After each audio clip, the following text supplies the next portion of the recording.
hoje eu vou falar um pouco sobre empregados domésticos. Vou falar bastante coisa sobre horário de empregado doméstico, que é o que dá mais problema, e vou dar uma pincelada aqui em outras coisas e tal, que também são importantes. Ó, o horário do empregado doméstico é o seguinte: a Lei da Liberdade Econômica, que é uma lei recente, ela estabeleceu que as empresas que têm menos de 20 empregados não precisam ter registro de ponto. Tá? Então, estabeleceu isso. Será que você na sua casa tem mais de 20 empregados domésticos?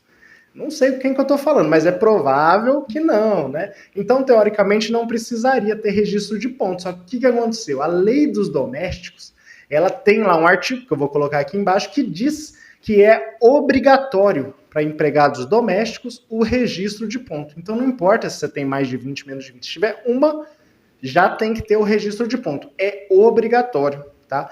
E o que isso acarreta? Tá? Para o empregado doméstico, acarreta que ele tem o horário dele controlado, então ele tem que assinar esse ponto. Pode ser qualquer tipo de ponto. Pode ser digital? Pode. Caderninho ali em que o empregado assina, né? Então, para ele saber que ele tem um horário delimitado e que, se passar, ele tem direito às horas extras. Isso é a parte do empregado doméstico, tá?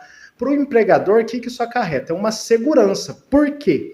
Se é obrigatório ter o registro de ponto e esse empregado doméstico entra na justiça depois, vai ser obrigação do empregador comprovar a quantidade de horas extras, se existia, se não existia. Por quê? Porque era obrigação dele ter o registro de ponto. Então, isso na justiça dá muito problema. Dá muito problema. O empregado doméstico pode entrar lá e falar assim: olha, eu fazia 5 horas extras por dia, tá? Então tem direito de receber 200 mil. Se o empregador não tiver esse registro de ponto, ele já entra com uma presunção muito desfavorável para ele, porque era obrigação ter.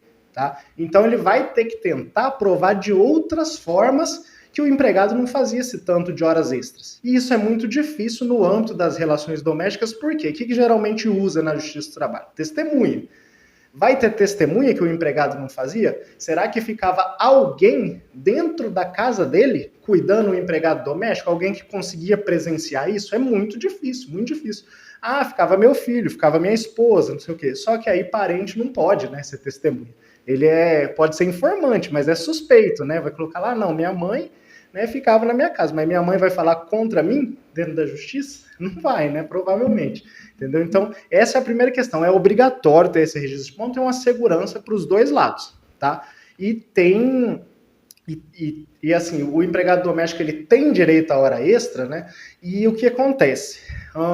Não importa, o que é uma coisa muito comum da gente ouvir.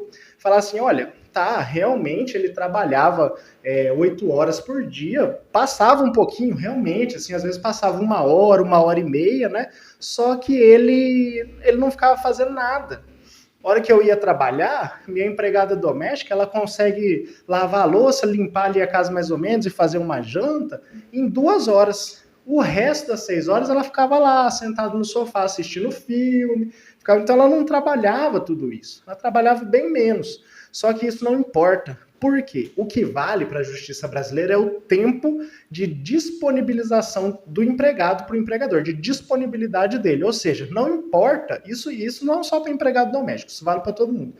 Não importa se a pessoa está ou não trabalhando. O que importa é se ela está disponível para receber ordens ou não. Isso vai lá, ser empregado de um escritório, por exemplo.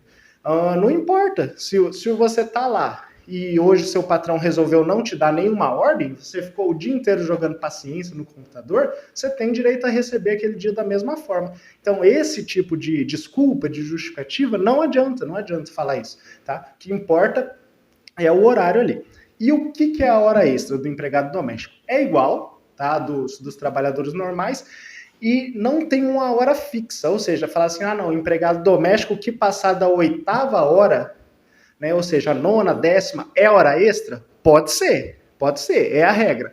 Só que o que importa para contabilizar as horas extras é a jornada contratual. E o que é a jornada contratual?